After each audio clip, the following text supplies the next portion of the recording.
वारदात होती है तो इसके बारे में क्या कहना चाहिए? देखिए, जींद के एसपी से मिले हैं, विभिन्न संगठन मिले हैं और जींद के एसपी को 7 दिन का अल्टीमेटम दिया गया है। यदि 7 दिन के अंदर अंदर योगेंद्र जैन के हमलावरों को नहीं पकड़ा गया तो 7 दिन के बाद अगले संडे को व्यापार मंडल व अन्य संगठनों की सामूहिक बैठक बुलाकर किसी बड़े आंदोलन की घोषणा कर दी जाएगी। इसके अलावा अन्य कई मांगे भी जींद के एसपी के समक्ष रखी गई है। जींद पुलिस का ध्यान चालान काटने में ज़्यादा है, सुरक्षा को लेकर कम है। आज हमने जींद के एसपी से मांग की है कि जगह जगह जो चालान काटे जा रहे हैं उन चालान काटने की व्यवस्था को बंद किया जाए और शहर में पुलिस गश्त बढ़ाई जाए। इसके अलावा जींद का जो रानी तालाब है, जिससे 100 गज की दूरी पर यह घटना घटी है, वहाँ पर कोई भी पुलिस ड्यूटी नहीं दे रही थी। हमने जींद के एसपी से यह मांग भी की है कि जींद के जितने भी प्रमुख चौराहे हैं उन पर पुलिस की गश्त बढ़ाई जाए।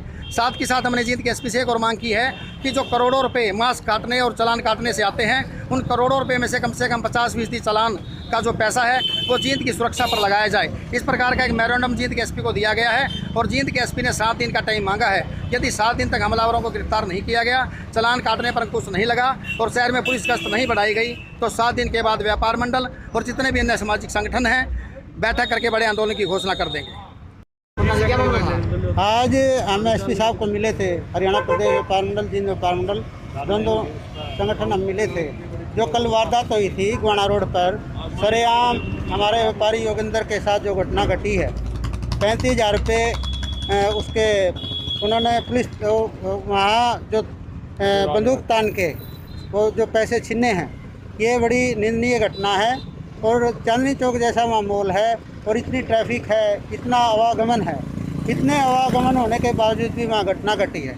और चौराहे पे पुलिस जहाँ हमेशा खड़ी रहती है। तो हम एसपी साहब से मिले थे और एसपी साहब ने कहा है 1 सप्ताह के अंदर ये जो अपराधी लोग हैं ये पकड़े जाएंगे। 1 हफ्ता का एसपी साहब ने समय मांगा है और पूरे व्यापार मंडल में दुकानदार भाइयों ने एसपी साहब को समय दिया है। मैं ये बताना चाहता हूँ मीडिया के माध्यम से, ये समय जो दिया है इसको थोड़ा सख्ती से लें, क्योंकि व्यापार मंडल कोई भी सख्ती कर सकता है। अगली रणनीति अगले 1 सप्ताह के बाद एतवार को मीटिंग बुलाएंगे। अगर अपराधियों को जेल में नहीं ठुसा गया, नहीं पकड़ा गया, तो व्यापारियों में दहशत है, रोष है। सारे व्यापारी अगले हफ्ते इकट्ठा होंगे और एक रणनीति बनाएंगे। हमने एसपी साहब से मिले, एसपी साहब ने आश्वासन भी दिया है कि 1 हफ्ते का समय मुझे चाहिए, 1 हफ्ते में गिरफ्तार कर लेंगे। देखो, कल एक घटना हुई थी हमारे यहाँ रानी तालाब पे, पेंट वाले की जो दुकान है उस पर, उसमें 3 लड़के नौजवान, एक ने मुंह ढापा हुआ था और 2 वैसे थे, और 35,000 रुपये उसके वहाँ गले से निकाल ले गए और एक चाकू उसकी बाजू पे लगा है।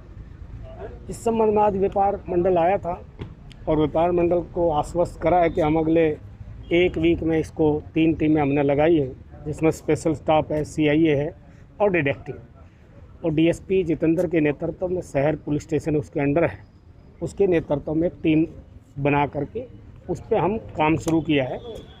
और मुझे उम्मीद है कि जिस तरह से शुरू हुआ काम उस पर, कि जल्दी इसको ट्रेस आउट कर लें।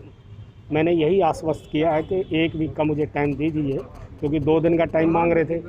2 दिन में तो नहीं हो सकता है, 2 दिन में ही पकड़ लें, लेकिन 2 दिन का टाइम बहुत शॉर्ट था, इसलिए मैंने 1 वीक के लिए इनको आश्वस्त किया। 1 वीक में देखते हैं हम क्या प्रोग्रेस कर पाए उसको। नाइट कर्फ्यू के लिए किस तरह से अपील की गई है? हाँ, व्यापारी संगठन आया था तो मैंने इनसे अपील करी है कि आप 9:30 बजे तक अपना दुकान वगैरह सब बंद कर लें, और जो और साथी जो होटल ढाबे हैं उनको भी ये साथी पड़ोसी को ये कह करके कि आप इसको टाइमली बंद करें, क्योंकि 10 बजे से पूर्ण लॉकडाउन है पूरे प्रदेश में, और कोरोना की इस महामारी में हम सब ने इसमें सहयोग देना चाहिए। तो व्यापारियों ने, जैसे मैंने उनसे रिक्वेस्ट करी, आग्रह किया है, उन्होंने कहा है, मुझे आश्वस्त किया है कि हम इसको पूर्णतः इसमें सहयोग करेंगे। और जिस तरह से बातें निकल कर के आती हैं कि पहले भी इनका बहुत सहयोग रहा है व्यापार मंडल का, और हमेशा रहा है। इस कोरोना की चाहे महामारी हो, चाहे कोई और आपदा हो, हमेशा व्यापारियों का, जहाँ भी मेरा भी अनुभव है 32 साल की नौकरी में, व्यापारी हमेशा कोऑपरेटिव रहता है और व्यापारी अपना व्यापार करना चाहता है और शांति अमन रहना चाहता है। और इस तरह की घटना होती है तो स्वाभाविक है गुस्सा होना, वो मैं समझता हूँ। इसलिए हमने 3 टीमों का गठन किया।